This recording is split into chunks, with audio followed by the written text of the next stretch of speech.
नमस्कार, मी डॉक्टर चंद्रशेखर हाळिंगळे. मी सायकियाट्रिस्ट म्हणजे मनोविकार तज्ज्ञ म्हणून गेली 15 वर्ष मिरज येथे प्रॅक्टिस करत आहे. आज आपण बाल समस्या म्हणजे चाइल्ड सायकियाट्रीमधला एक विषय लर्निंग डिसॅबिलिटीबद्दल चर्चा करणार आहोत. लर्निंग डिसॅबिलिटीमध्ये पेशंटमध्ये 3 प्रमुख लक्षणं दिसतात. ते म्हणजे डिस्लेक्झिया, डिस्ग्राफिया आणि डिस्कॅल्क्युला. डिस्लेक्झिया म्हणजे पेशंटमध्ये वाचनामध्ये अडचण निर्माण होते. म्हणजे एखाद्या मुलाला वाचायला सांगितलं तर तो शब्द गाळतो, नीट वाचत नाही, पूर्ण सेंटेन्स तो पूर्ण करत नाही.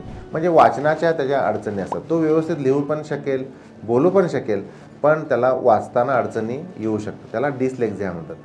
डिस्ग्राफिया म्हणजे लिहिण्याच्या अडचणी असतात. पेशंट व्यवस्थित लिहू शकत नाही. तो व्हर्बली स्पेलिंग व्यवस्थित सांगेल, पण लिहिताना तो चुकेल.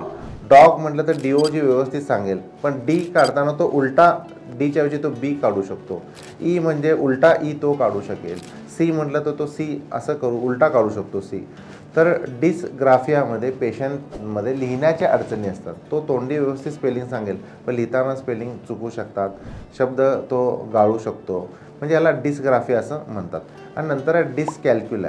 डिस्कॅल्क्युला म्हणजे पेशंटला मॅथमॅटिकल म्हणजे गणिताबाबतच्या अडचणी निर्माण होतात. म्हणजे तोंडी जर त्याला विचारलं तर तो ॲन्सर देऊ शकतो. म्हणजे 5+5 हाऊ मच म्हटलं की तो 10 सांगेल, पण 5+5 तो पेपरवर लिहू शकत नाही.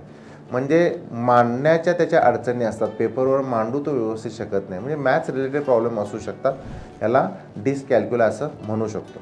तर डिस्लेक्झिया, डिस्ग्राफिया आणि डिस्कॅल्क्युला एखाद्या पेशंटला तिन्ही असू शकतात किंवा 1 किंवा 2 लक्षणंही असू शकतात. तर यासाठी पेशंटमध्ये आपण रेमेडियल थेरपीचा वापर करू शकतो. पेशंटमध्ये जर असोसिएटेड जर मानसिक आजार असेल तर त्याची पण आपण ट्रीटमेंट करू शकतो. म्हणजे लर्निंग डिसॅबिलिटीबरोबर ऑटिझम असेल, ADHD असेल, तर हे सर्व काही लहान मुलांच्या ज्या समस्या असतील, तर अशी काही लक्षणं असतील तर त्यांचा आपण ड्रग थेरपी, काउन्सिलिंग, बिहेवियर थेरपीचा वापर करू शकतो. या केसेसमध्ये रेमेडियल थेरपी, ऑक्युपेशनल थेरपीचा वापर करून आपण ट्रीटमेंट करू शकतो. तर आमच्या सेंटरमध्ये निर्मल ऑटिझम आणि लर्निंग डिसॅबिलिटी एज्युकेशन सेंटरमध्ये ह्या सर्व सोयी आम्ही उपलब्ध करून दिलेल्या आहेत.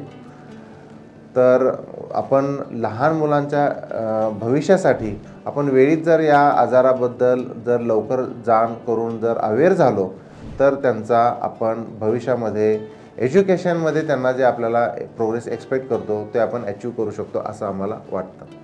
पुन्हा आपण भेटूया नवीन मानसिक आजाराबद्दल चर्चा करण्यासाठी. तोपर्यंत नमस्कार.